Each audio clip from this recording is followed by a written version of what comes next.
Hello, hello. Welcome to another special episode of Wesam's World. I'm sweating. I just was literally riding around the entire Chablé resort trying to figure out where I can get some AA batteries because there's no stores on site.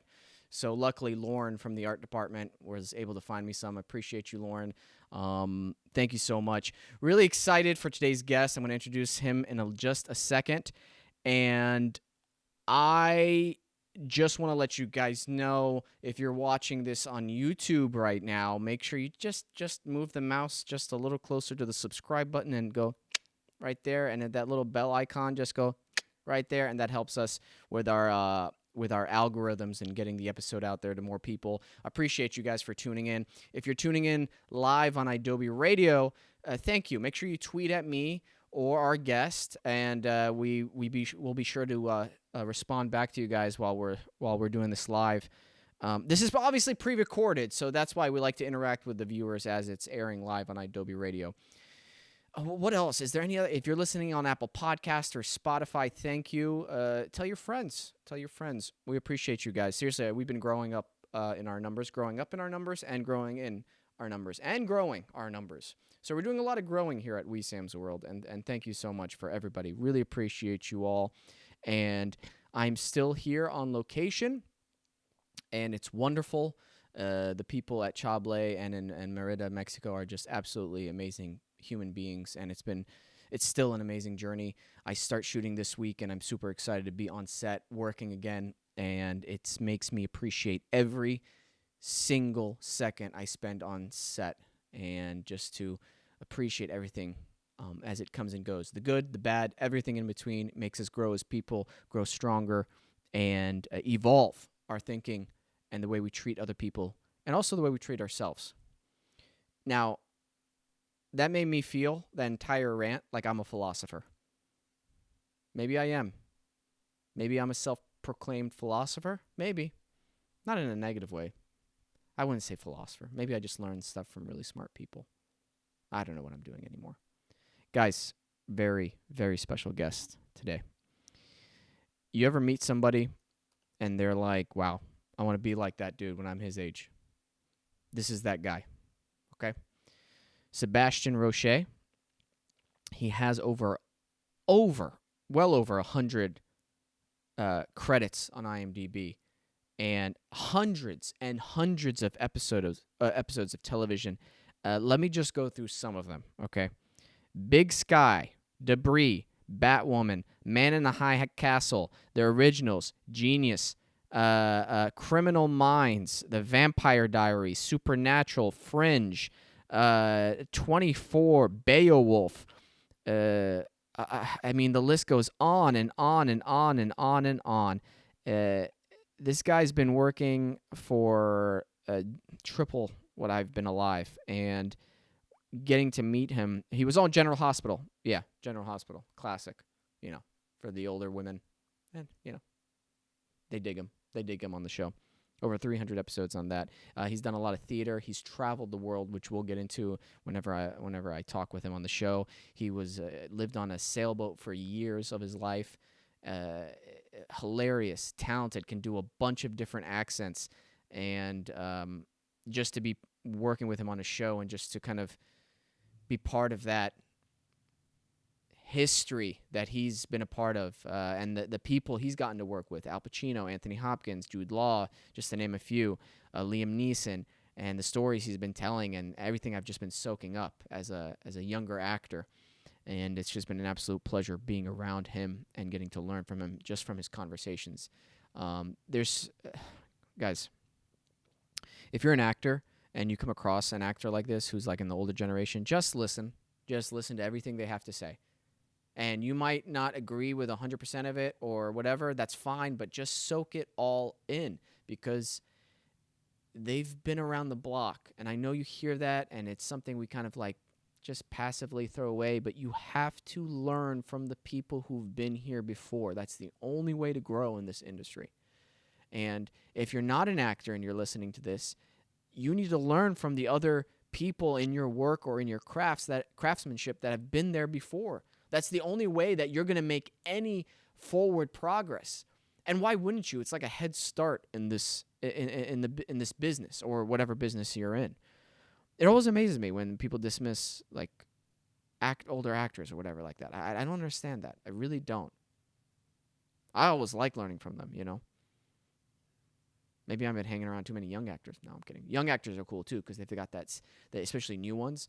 They've got that, that bright-eyed green look about them, which is great. Anyway, I hope you guys enjoy this. I know you guys will enjoy this episode with Sebastian, and be sure to show him some love as well and give him a follow on the Instagram. Peyton, you've been doing a great job on the video editing, man. I miss you. It's weird not having you set up everything and press all the buttons, and I appreciated you before, we started doing this, but now I appreciate you more. The pool guy is here cleaning my pool. It's pretty cool, Peyton. Peyton, you're primetime now. We're both primetime. Maybe we should rename the show. I think I've talked about this before. We're not renaming the show, okay? We're not going to rename it the Primetime Show. Primetime. Maybe not. Maybe. Who knows? Had some good self-tapes also this week. Amazing getting to work with the other actors who have been able to fill in. Shout out to our social media producer, Alexandra, for freaking killing it with her auditions. Just got word she got a call back for something, and I helped her read for it, and she was freaking amazing in it. Dude, I love it when your inner circle is just working and killing it and working hard and diligently with discipline, great attitude. It gets me fired up. I'm fired up for it. Dude, I'm so fired up, Peyton. I'm so fired up, Peyton. I might have screwed up the amount of time needed for the editing of this episode, so you might have to fill in some music in some places. So I'm giving you some extra work, and I should say sorry, but I'm not going to because I know you're going to handle it with ease. And here's a big kiss from me to you, Peyton. Mwah! That's right, I kissed you. Didn't ask if you wanted it, but I kind of know you wanted it because I've kissed you before. So here's another one. Mwah! There's another kiss. You want another one? You're going to have to wait for that one. If this is your first time tuning into this show, you're like, oh, you're a crazy person who does a podcast. And that's partly true. So, friendly reminder, if you're listening live on Adobe Radio, thank you for listening. Make sure you follow us on Instagram as well. Tweet at us or message us while you're listening to the episode and let us know what you think. And if you're watching it on YouTube, make sure you just move the mouse over. Just hit that little subscribe button with the bell and the bell icon as well. It goes a long way, and you can join the Wesam's World Warriors. All right, everybody. Right after the break, without further ado, Mr. Sebastian Roche.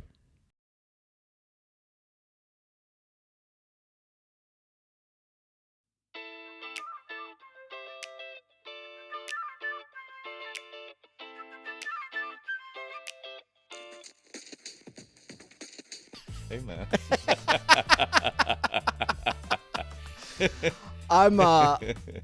I'm kind of jealous at how well traveled you are throughout the world, because you were born in. I was born in Paris to a Scottish mother and a French father, but who was born in Vienna, educated in England. My mum was educated in Egypt, actually. I didn't say that. Oh wow! So from the start, we've had a very sort of well-traveled family. Yeah, it's kind of part of our DNA. That's incredible. Yeah. Yeah, and you grew up on a sailing boat too. You were telling us the other night in the Caribbean, right? Yeah. So by when my dad turned 40 or something, he was high in the corporate ladder. He was a CEO. Never saw us, and he was like, and we'd been sailing as kids, weekend sailors, right, going to Brittany on the west coast of France. And he basically was like, I never see my kids. I'm selling the house, buying a boat. That was his dream. He'd read all these books about, people leaving society. And that's it. We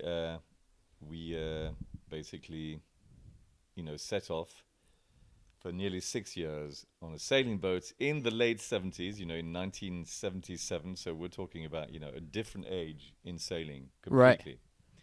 And, had the most extraordinary voyage, from, leaving from France, doing pretty much the whole Mediterranean, west coast of Africa, the Canaries, then we crossed the Atlantic to the Caribbean, and then South America for like 6 years. Yeah, from 77 to 82. Oh my gosh. Yeah, pretty. I got to ask you, because for the people watching right now at home, we were having these amazing actor, artist, life, world discussions with a lot of the other people in the cast. Yeah. And for someone like you, I got to ask, what is the most inspirational place you've visited that's impacted you as an actor? Oh, that's interesting. Yeah. I mean, to tell you the truth, I was going through a difficult time in my life, and my dream as a child was always to go to Peru, to Machu Picchu. I had Yeah. this obsession with Machu Picchu, going to that extraordinary area. So I think as I was in a sort of turning point in my life, deciding to go there, and that was not part of actually a job that I did. But I have to admit that Machu Picchu and Peru in itself, and the vibe, and I mean by vibe I mean vibration of that country, was really extraordinary. But I was also lucky, gifted by life with going to the most extraordinary places. I would say Japan. I would say I went to Ecuador. In the Amazon. Literally spent some time in the middle of the Amazon at this sort of this very sticks and stone eco resort. That was extraordinary too, and so yeah, I've had the extreme luxury, of going to these amazing countries, yeah, and that have informed a lot of who I am as a person. Living on the boat was actually, I think, the most formative experience, I would say, yeah. Is it because of the challenges involved of living on a boat? Because I couldn't do that. I mean, it is the challenges. When my dad announced it, I was terrified. I would go on the weekend sails, but I was fucking terrified. I don't know if we can. Oh yeah, you can say whatever. Yeah, you I want. was Sorry, really- just let me bring this up to you a little bit yeah, more. is Yeah, it- yeah. There we go. It's Yeah. not like this. Yeah. Like this, yeah. Yeah. Okay, yeah. Here, let me Yeah, get I actually was. closer. Yeah. Sorry. No. This is what happens when you travel on the go. Yeah, You yeah. have an awesome producer. Yeah. No worries. Yeah. Yeah. I mean, when my dad announced that we were going to travel, I was quite terrified. I was really terrified of the sea. And it was really a battle of will for me to suddenly embrace sailing. We were in a massive storm off the coast of Ireland. I remember, the waves were massive, and I was at my watch, because everyone had a watch. My watch, I was young then, so my watch was like 6 to 8 or something like that. And I could feel the waves behind me and the wind howling. And that's when I suddenly got used to the boat. In the most terrifying experience, I suddenly became really sort of I got my boat legs, as we say. I was never sick again, ever. Some people travel and continue being sick for years on boats, and I suddenly started loving being on the boat and loving the experience, and it really changed a lot about me. Before I left, I was someone who was fairly insecure, not very good at school. And the boat completely changed my outlook on life. I suddenly felt a sense of responsibility of being on the boat. I was with my two brothers, but they left earlier than me. My brother left in Martinique because he was like, I hate everyone, I'm leaving. And my younger brother couldn't do homeschooling, so he was sent to boarding school, my grandparents. Yeah. So I found myself being on the boat alone, kind of doing everything on the boat, because my dad was like, okay, get the sails out, do this, do that. And I loved it. Yeah. And I developed also this passion for free diving and spearfishing. So every morning I would go and, I'd be like, so I became the sort of provider of the family, because I was the better spear fisherman than both my brothers. How old were you again? I was 12 to 18, So I was like 13, wow. 14. Yeah, so you develop, you go from feeling insecure at school and, being, I still had my personality. I love life, and I'm very gregarious, but suddenly I had a sense of purpose. I developed as a man, whatever that means. And it was an extremely formative experience, intellectually as well, too, because I read voraciously. You're in 1977, 78. There's no social media. We had nothing on the boat. We had a radio. My mum would listen to BBC World Service programs, Gardener's Question Time. Here I am, 13, being fascinated by it, because, that's... And then my grandfather would send me books. My dad had tons of books, and I was a voracious reader. And yeah, so it completely changed my outlook on life and me as a person. So it was the most important formative time of my life, of that period of my life. You're speaking some truth there, because I think with a lot of the guests that I've gotten to speak to on the show, a lot of their turning points in their lives have been points of trial by fire moments, Yeah. where you really have to survive the moment, Yeah. and something switches in a person's brain, and that's what gets me passionate, is figuring out what happens in those moments. Like what is that trigger that a person does? Is it completely a conscious decision? Is it an unconscious decision? It's something that I'm still trying to figure out, and maybe it's different. I think it depends on the person. I think some people thrive on adversity, and they don't know it. I didn't know I could thrive under adversity until suddenly there was I mean, I'll give you an example. Suddenly there was a water spout in front of it, which is a tornado on the water right in front of the boat, and I remember my brother crying, screaming, saying help, help. I remember jumping out, seeing the water spout, getting all the sails down, turning on the engine, and turning around before even that my parents jumped up. And I was like, oh, that's how I react to certain things. I'm not as good, actually, in the human population. I'm much better in nature and the elements. The other, I mean, I said for me, the other important moment in my life was when I met my second wife. She is someone who taught me enormously, and we went through difficulties, and I went through adversity, which were due to my divorce, my previous divorce, and I went through a period in my life where a bit of a dissolute period in my life, and she was the one who put me back on track, and I suddenly realized that there were so many things I had to work on, and I had to be a better listener. I had to be bear more responsibility in my actions, and be there and compromise way more. I was set. There are people who continue living life being set in their ways, and sometimes you have to listen to the person who is your partner in life, which is a very important thing in your life, and compromise. And that's a thing that's very difficult for a man who's set in his ways, who's in his 40s. Compromise, taking responsibility, and listening. Very, very, very. And my wife is someone who is extremely mature in terms of how should I say, life, the art of living life, and what is important, and how you should approach things. She's her brain.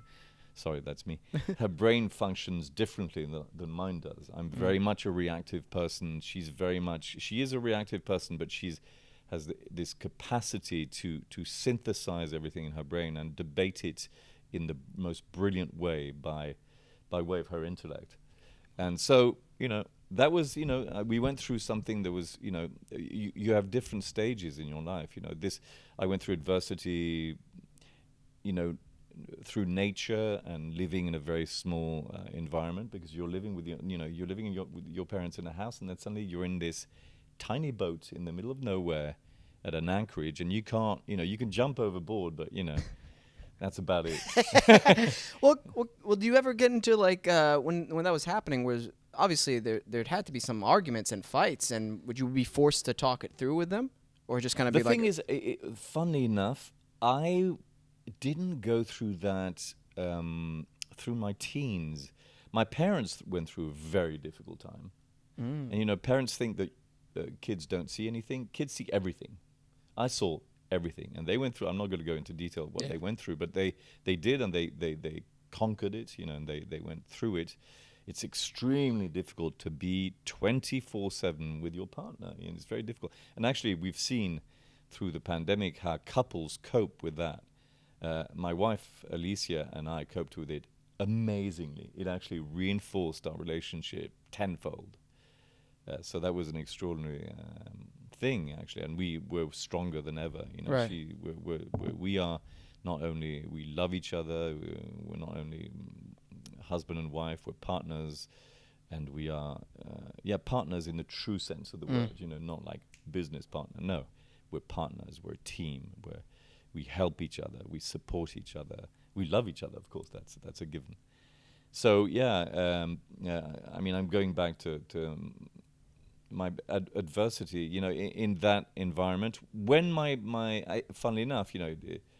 Not saying that against them, but when my brothers left, I suddenly bore responsibility of being the person who had to take care of everyone, you know, which felt good, because you know you're always there's three boys, you're always judged against one another, you know, and you know we all have our qualities as brothers, but then I was in charge in a way, you know, even though my dad was the captain of the ship. I was in charge, you know, I was like the dude doing everything, and I actually wanted to do as much as I could. So it actually gave me a real sense of purpose.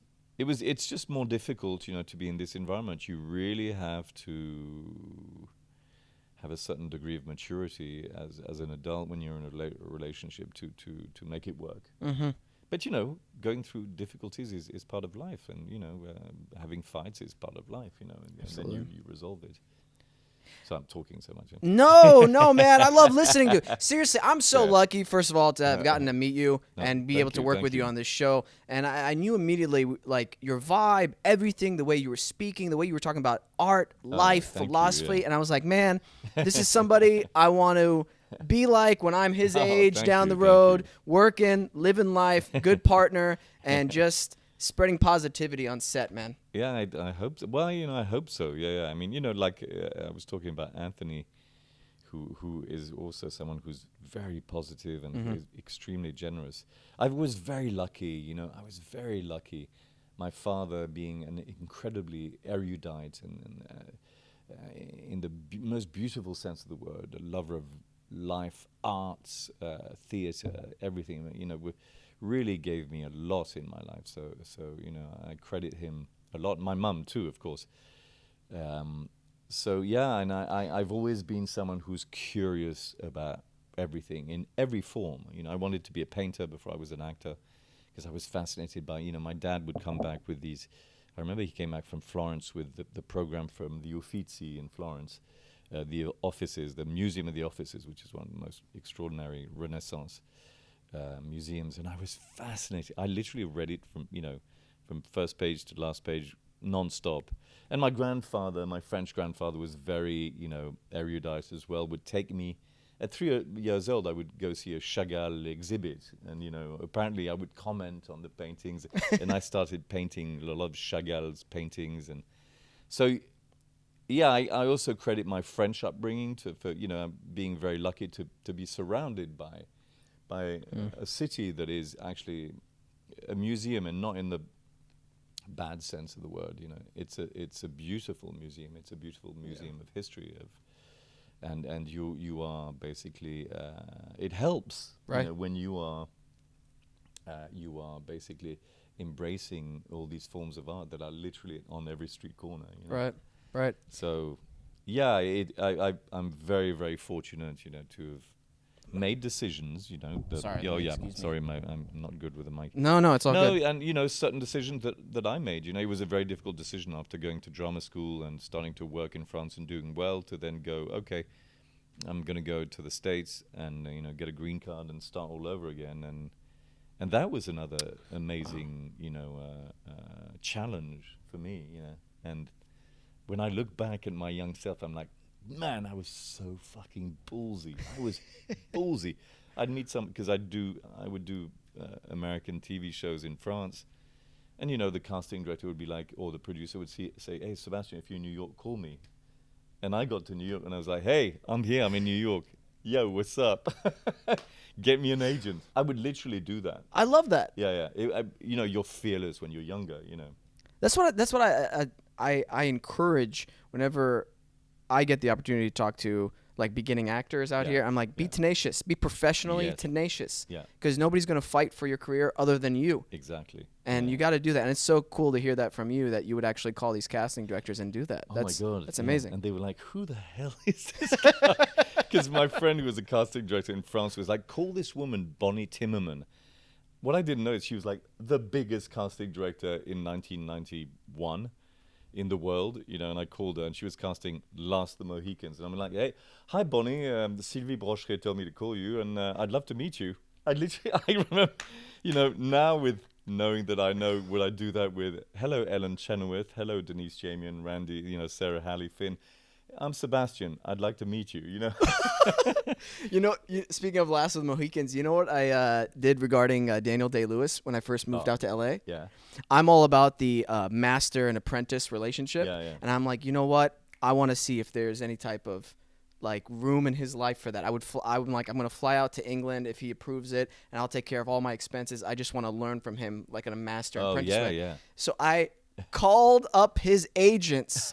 And I was like, hi, yeah. And I told him, like, I'm looking, you know, to do all this thing. Is there a good mailing address for him? And they just go, no. And they hung up on me. I was like, Yeah. oh, I guess that was too much. Well, you never know, because, you know, knowing Daniel, he probably would have been much nicer than his agents. That's the problem. That's the problem. Sometimes having people work for you, and you know, they don't. Would they who knows? He might have been. If you'd met him, he might have gone, you know what? You know. Yeah, it was interesting meeting him, because he's not that much older. But, you know, he'd done My Left Foot, and he'd done My Beautiful Laundrette, which I'd seen. And so I was, of course, and he'd won the Oscar. So I was like, you know, in awe of this man who was the most gracious, kind, you know. And I found a lot of, you know, great actors are like that. Mm-hmm. Great, you know, who are considered superstars.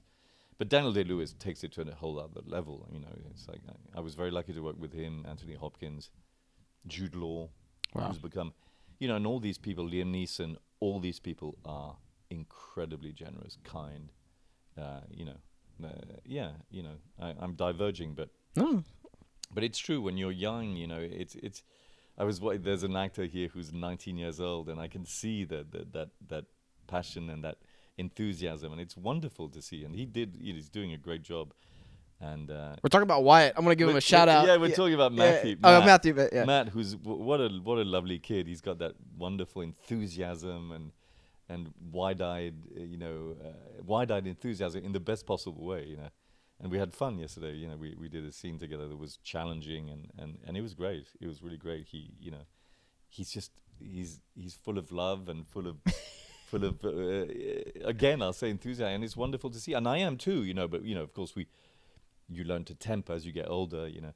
But I still have that same excitement, you know, going on the set, you know, of course. And for him, he's like, it's my first location, and I find that wonderful. It's true. It's still exciting though. I'm, you know, 56. It's still incredibly exciting, you know. It's hard not to get excited at this location. I'll just say that right off the bat. It's true. We're very lucky to be in this location.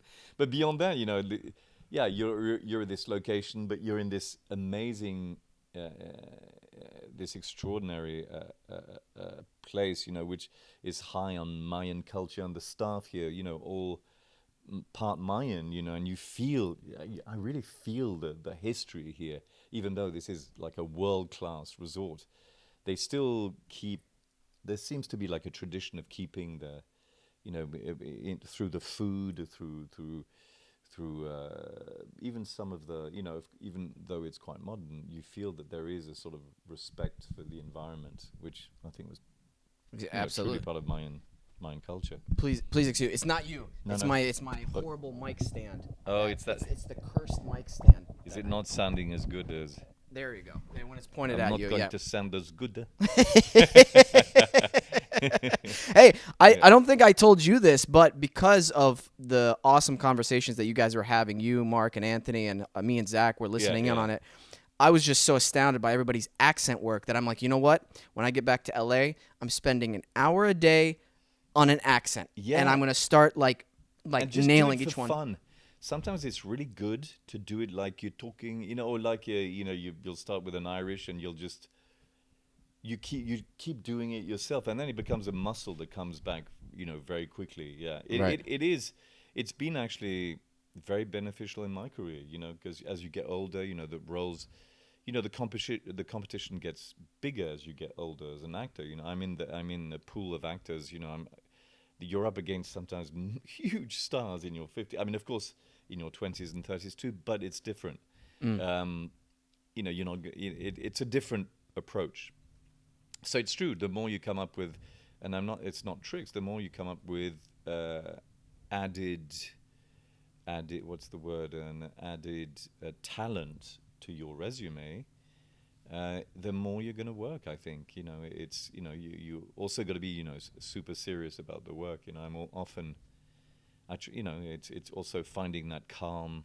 You're on a set where there's 300 people talking, running in directions. How do you find the calm? Unless you're in your dressing room. I have the propensity to love napping before I shoot, because it actually focuses me, it calms me down completely, and I come out, as sort of renewed. But not everyone's like that. That's my thing, and I often thought that Interesting. working in relaxation is really important. I've seen a lot of theater actors who work in relaxation, and relaxation is where you get to creativity. Tension is because there will be tension. There will be.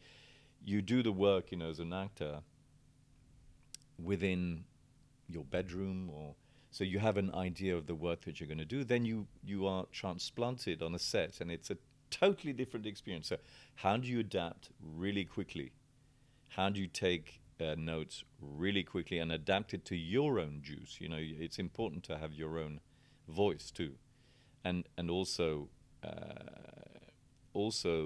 be in service of the rhythm of the scene. Because sometimes otherwise you'll slow down the scene. I realized yesterday that what I did was like in the confines of my bedroom, was sitting on my mattress. It was all very small, and then suddenly you're outside in front of a massive gate, and you're talking to someone who's on a camera, and you have a walkie-talkie, and you have 50 men around you. So it changes. So you have to really fast get into the words, make it work for yourself, because people are thinking about shots. It's a huge scene, with 3 cameras.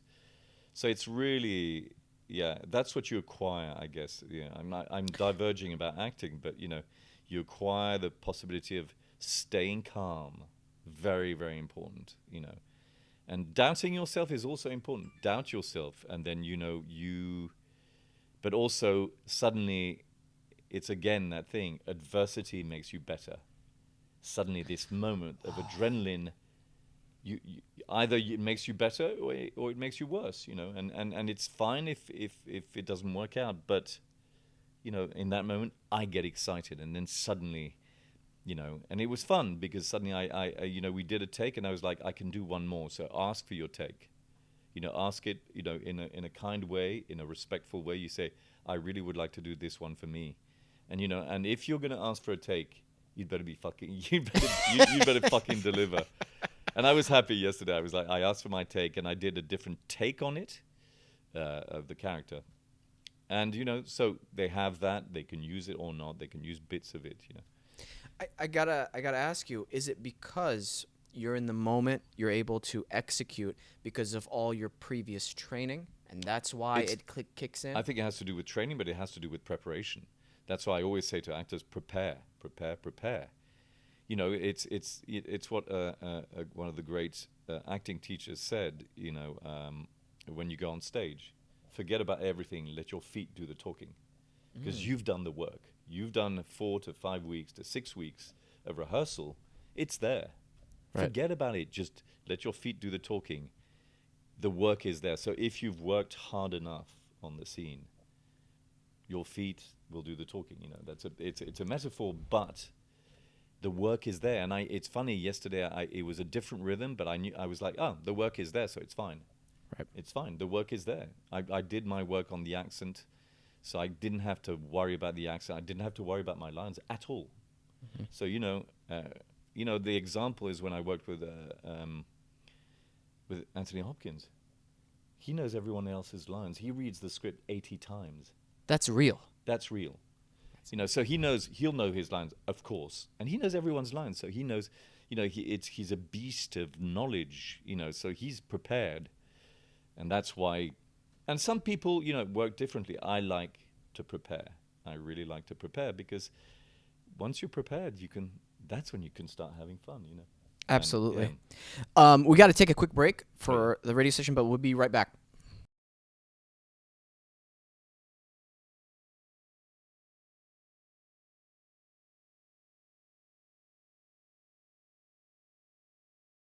Okay, so we're back. Yep. So please excuse us. Battery's running out. I don't have extra batteries. That's on my fault. So if the audio switches to the camera, you'll know why. Sebastian. Yes. You said earlier that you feel more at ease in nature. Yes. Instead of with a bunch of people, which I find interesting because you're an actor. In the concrete jungle. Well, yeah, I mean, it's something that you adapt to, but I am very much in possession, let's say, of my primal instincts in nature, and I trust these instincts. Yeah, I mean, I always have been, I lived on a boat, I did mountaineering, I do rock climbing. In situations like that, I feel really completely at ease, and I do, and I make it a priority to be in optimum shape, not by pumping iron so I can be a superhero. Nothing against these guys, but because I need to be in possession of my instrument is really important. My instrument meaning my body, and yeah, I mean, like here, whenever I see some people are fearful of the insects, and it's kind of something that's usual to me because I was raised in the Caribbean, parts of South America. Yeah, I feel very, very comfortable. There's something soothing, and I think that intrinsically humans are natural and naturally inclined. You lose that inclination, of course, when you are raised in an urban environment, but you can actually find that, There's a reason why they do a thing called grounding.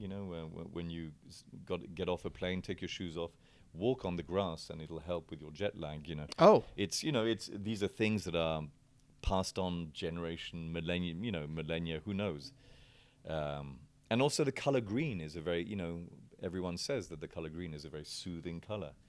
Yeah, I have a little more difficulty. When I moved to New York, it was everything is at a frenetic pace. You know what it's like, and it's fascinating at first, and then it burns you out. And I remember, after 8 years in New York, I moved upstate New York near Woodstock, near New Paltz actually, and lived in the middle of nowhere, and it was very soothing, and also had a bit of cabin fever during the winter. So nature can also punch back, but yeah, and after being on the boat for 6 years, I remember going to Paris to do my drama school, and it was very difficult to adapt because I was like a sort of very innocent person. I'd lived in nature, and I hadn't gone through the period of school of that had sarcasm and cynicism in it, so I didn't understand that form of I'll say meanness or underhandedness that can happen in France, and you can fight back by saying yeah, fuck you too, but at the time I was so innocent that it would hurt more than, and I hadn't built that shell to be able to to have that sort of humor to fight back. So it was really interesting actually to see that. So at first I was I was like a like a deer in headlights, but started after going to drama school, meeting friends, getting loving digs. You learn to adapt. Right. It's all about adaptation. That's the one thing that the boat taught me: adaptation to your environment. And when I got to New York, it was the same. Adapt to your environment, because New York, fuck. If you think Paris is tough, oh my god, when you get to New York, wow, it hits you in the face like with a vengeance. Yeah, but it was all fascinating. Everything is an experience. Even the most negative experience can be actually the most formative thing that can happen to you in life. I've always learned that every difficult thing has been a blessing. You know, you don't think. Yeah, sorry. No, no, no, No, no, no, no. go ahead. No, I was just gonna say that's absolutely correct. I was. You've lived this fruitful life, Yeah. and what's the next thing for you? Are you just kind of enjoying the ride at this new in this part of your life, or like what? Like I Yeah. just feel like you've lived everything Yeah, that could yeah. possibly live. You Yeah, know? I mean, we're kind of at an intersection at the moment. You know, my wife and I, we are. Yeah, I mean, I'm at the point actually in my career when I'm actually letting things happen, and you know, the one thing that we actors have is expectation, Mm. and it's actually something that I wish I could, you know, every actor could get rid of, because if you have no expectation, everything comes as a surprise, and I think that it actually helps you be more successful. You know, have extreme confidence and expectation. Of course, there are some people who have extreme confidence and are total assholes, but you know, that's a different story. But yes, I have less expectation because I think that I've done the work, and it's starting to, how shall I put it? It's starting to materialize as you know, people. You know, I've done a lot in my career as an actor, and I guess now it's materializing as more work happening. You know, it might not, you never know, because in this business, you know, you never know. Last year, of course, was very difficult, but yeah, I don't know. A sudden calm has settled upon me. But we are, you know, we're ready for the next adventure. I think that, you know, as you get older, you know, you yearn for certain different things in life, you know, that you see as successful, which is for me, you know, we have a great desire to maybe move and go back to nature. Mm. Even though I'm in LA, and LA is actually very, it's a sort of perfect combination of urban and natural environment. Um, so yeah, we'll see, because you know, we've been living in the States for a long time. My wife is from Australia. I'm from Europe. Um, you know, so we might move back to, you know, wherever, either Australia, that side of the world, or the other side of the world, and try a new adventure. And now, you know, acting has become a sort of global thing that's much more accessible due to actually our digital world. So it's pretty easy to you know, to sort of be an itinerant uh, actor who doesn't have to be in the city that is the city of work, you know, and No. and be able to experience something different. We want to experience something different, and you know, not giving up totally on our craft, but you know, want to experience something different, closer to the earth. Also, with bearing in mind what is happening at the moment in terms of climatic change, global warming, you know, living off the grid, not meaning isolating ourselves, but gaining a new respect in our environment, and trying to leech less off of what is actually killing our world, is draining energy, and leading a more natural life, eating less animal products, you know, not only because, you know, one of the main causes of carbon emission is uh, cattle raising, or you know, I don't know. I heard about that. It's like it's like Well, an yeah, you know, one of the insane amount. reasons why, yeah, I mean, one of the reasons why, you know, there's a sort of desertification, you know, in terms of meaning getting rid of the forest in Brazil, is for cattle farming. Mm. Same in one of the most wooded areas in the world, in Indonesia, you know. So we're seeing, you know, the propagation of that due to our ever consuming of something that we don't necessarily need to consume as much. You know, I'm not asking people to be vegan, just don't eat as much of it. You know, and you can actually make a huge difference by doing that. So we're trying to be more conscious. You know, Right. because we're seeing now that global warming and climatic catastrophe is there much earlier than we thought, and it's I mean, we're seeing it now. Literally, there are 82 fires on the west coast. There are floods that have never been seen. There are hurricanes that are stronger than we've ever seen, and that's due to, human interference with fossil fuels. So we want to do our part on a small scale, but if more and more people do their part, and we need also to, I mean, that I'm diverging from our experience. We also need to give people more possibility. Is it? Yeah. No, we're all good. We need to give people more access, and I'm talking about people who can't afford it as much. Poor people, and I don't mean that in a bad way. People need to have access to resources, to make their lives better. To solar panels, they should get discounts, And we're living in a society in America that is so geared towards greed. It needs to stop. It will have to stop, because at one point there'll be such a disparity. We'll be in a sort of, Elysium Orwellian world, which we all are close to anyway. So. Yeah, and politically it's a bit difficult, here for us. There are certain things we don't understand in terms of guns. We went to Canada and suddenly you breathe a sigh of relief. You're like, we can go to the cinema and not get our head blown off. And so there are many things in terms of ideological things too that are unappetizing to us. And we want to go towards, a country that is more conscious. Consciousness is actually going to be the biggest idea, I think, of the 21st century. There's going to be a massive rise in consciousness. There already is, but it's going to spread more, I feel. And there's going to be a massive gap between the people who are not ready for it, because I'm not going to say it there.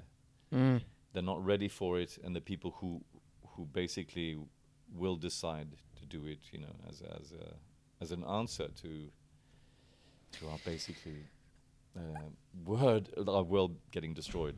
Well, maybe that's the trial by fire moment that will cause that happen. Yeah, I mean it will. Eventually, it's happening. It's like pandemics happen also for a reason. But we're still comfortable. No, do you know what I mean? It's still happening. Comfortable. You're comfortable if you're vaccinated, but if you decide not to, then suddenly a worse variant. Nature finds a way better. If the world stopped right now, nature would thrive. Right. Those cities would slowly erode, and Earth would regenerate. Listen, I'm not saying it's right. I'm just saying, like, especially here in America, people like their comfort. They like their things, and that's why, like, most people still are comfortable. Yeah. Oh, yeah. That's what I mean. Yeah. Yes, they are, but there is not rising. There is a massive. I mean, child poverty and poverty in the U.S. is higher than any other developed country in the world. Wow. It shouldn't be. This is the richest country in the world. So there needs to be a sharing, sharing of resources. There should be, you can't have a company, not share its massive wealth with the less fortunate. That's what I believe in. But that's just me. That's crazy, man. What are you talking about? Yeah, I know. Well, it happens in Europe. In Germany, Germany, what is it? Third, fourth economy in the world. Third GDP in the world. Massive. Incredible country to live in. Easy. Even France.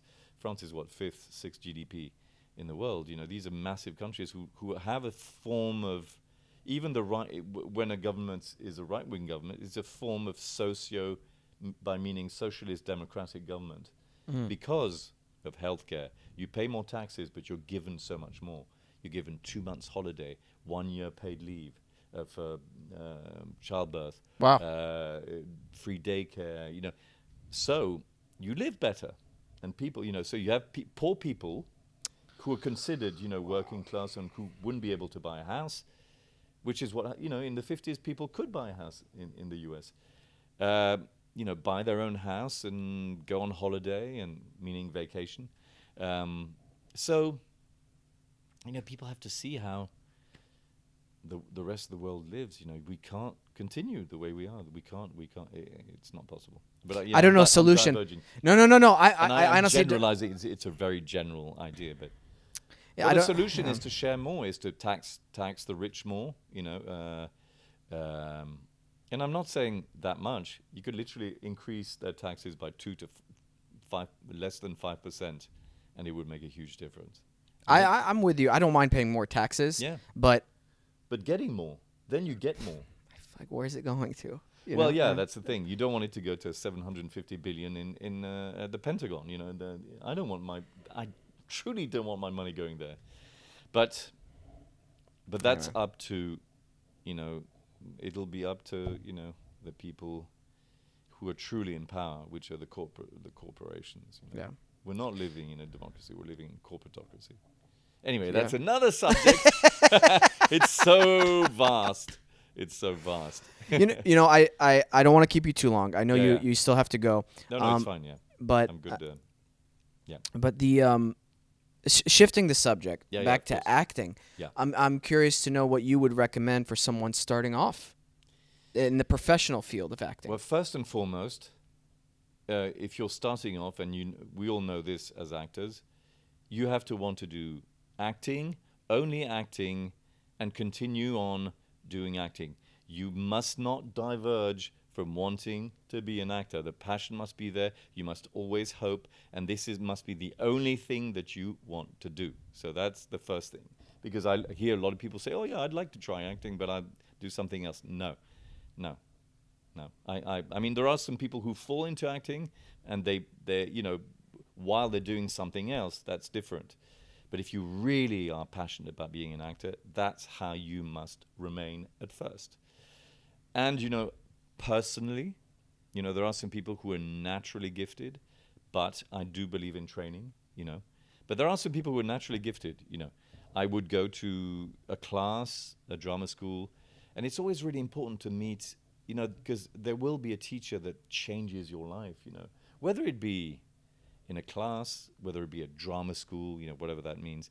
I went to a drama school where I learned everything not to do. So, in a way, that was my apprenticeship.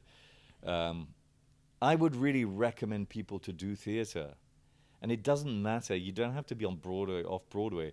Do theatre wherever you are. It's one of the greatest apprenticeship in acting, It's a different form of acting when you're on stage, but at the end of the day, you're an actor. You can adapt. I would also, there's one thing that doesn't happen is, teaching an actor to act, in front of a camera. When suddenly you go from wide shot, from like a master, which is, for those who don't know, a master is like a big wide shot of the whole scene, and then you do a medium shot, which is a small shot, and then you go to close-ups, which is individual.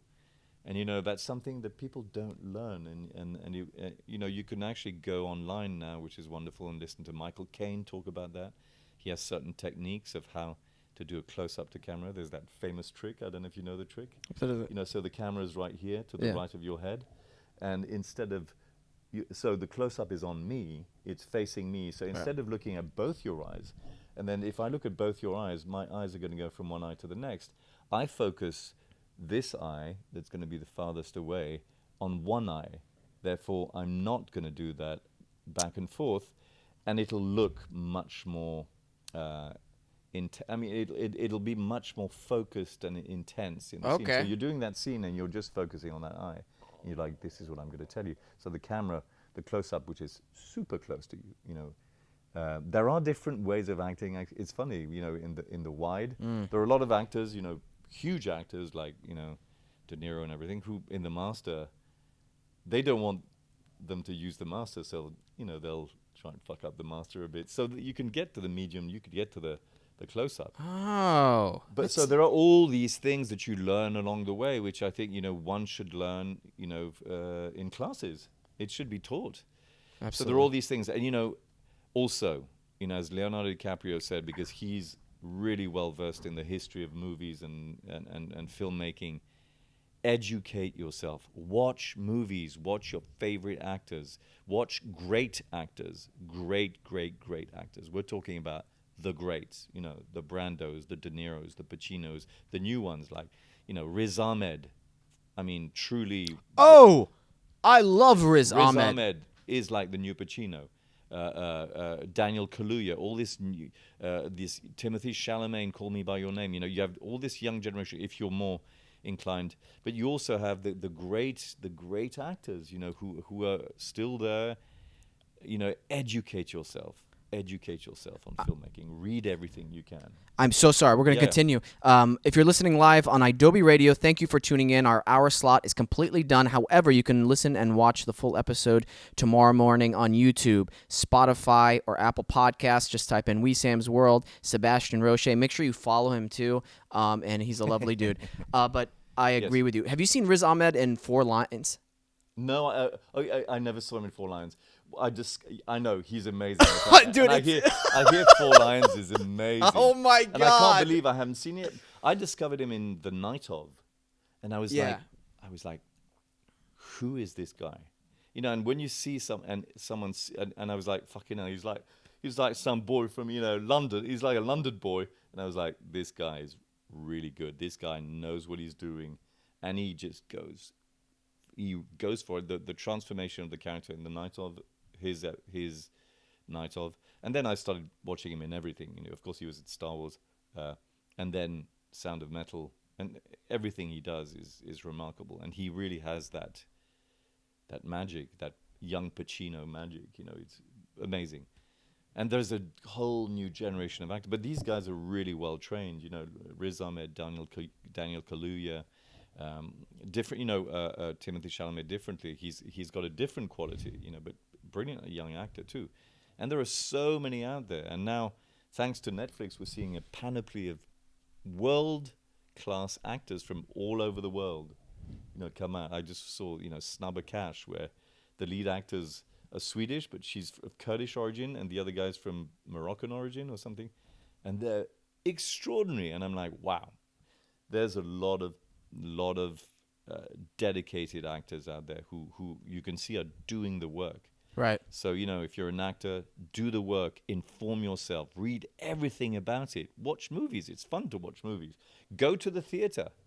I know it's not as approachable, but, do it sometimes. Even go see little plays, tiny little off-Broadway plays or tiny plays in LA. I mean, of course, now it's difficult, but inform, basically imbibe, I don't know if you can say that, absorb everything you can about acting, because it'll make you a better actor. I worked with Al Pacino on one of my first things I did, on stage, and he made me a better actor because I would watch him. I would die in the first, third of the play, and I would watch his performance every night, and it informed me as an actor. And I remember auditioning after, and I would get everything because I understood his relationship to his relaxation again, and his incredible relationship to props, which is something we don't talk about. His incredible, he would reach for something and you felt that it became organically part of him. It's amazing. So yeah, all that stuff.